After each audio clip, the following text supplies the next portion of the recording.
The girls high jump at the Stanford Invitational, already the state leader. All she needed today was 5.7 and a quarter, 171, but attempts at 5.10 and a half, 179, and it's only April 4th.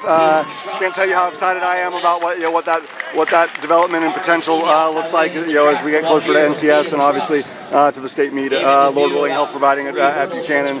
How proud have you been with the consistency so far?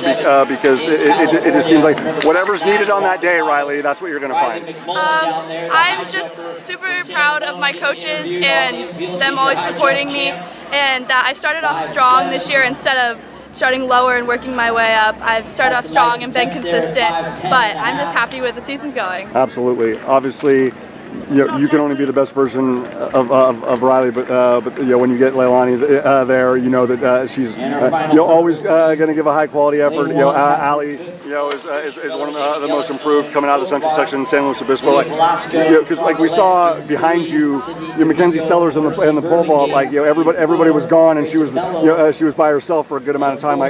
Especially when that 5.3.5 bar took out more than half the competition. How good was it for you? Because there's so much respect and appreciation, especially with you and Leilani, because you've known each other for so long. But just to have women there, right? So it's not like you're just all alone, like a one-woman show out there. How important is it for you, from the competitive aspect, that it's I want people there to push me?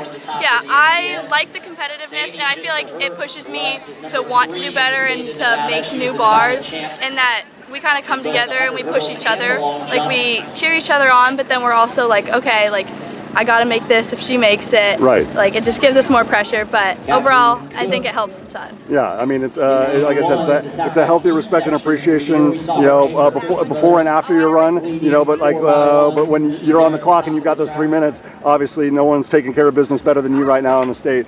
Just when you talked about the support of your coaches, and you have so many amazing people around you, lifting you up before you even get off the ground. But in terms of that consistency, what have you been most encouraged about in terms of either in the approach or the technical aspect of your takeoff, or body positioning in the air? What are the I don't want the magician to reveal her secrets, but what are the ingredients of this recipe so far that you've been most encouraged about?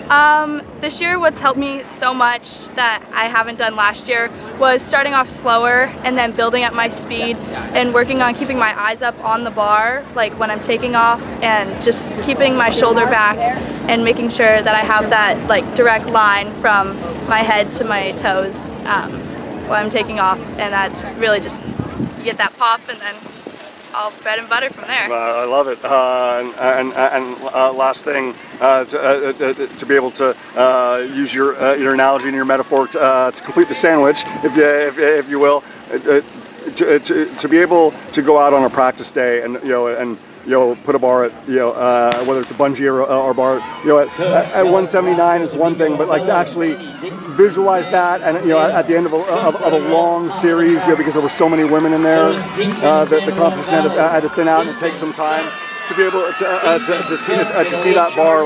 How impactful is that for you from a visual standpoint on April 4th? To say, I want that to be the norm rather than the exception come May. Yeah. I just, during practice, I always put the bar up and I try and visualize myself going for it. And I know that the 5.10's in there somewhere, and that I'm just happy with how well I'm doing so far, instead of not doing as well now. But just, I know it's going to be there soon, and just visualizing everything and putting the bar up high so I can picture it and I feel comfortable with it just makes a big difference. Absolutely. It has made a monumental difference so far for the state leader and now the Stanford Invitational champion.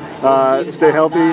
Best of luck going forward. And will we see you down in Southern California next week? Yes, we will. That's what I love to hear on a national stage, is where she belongs. Congratulations. Thank you.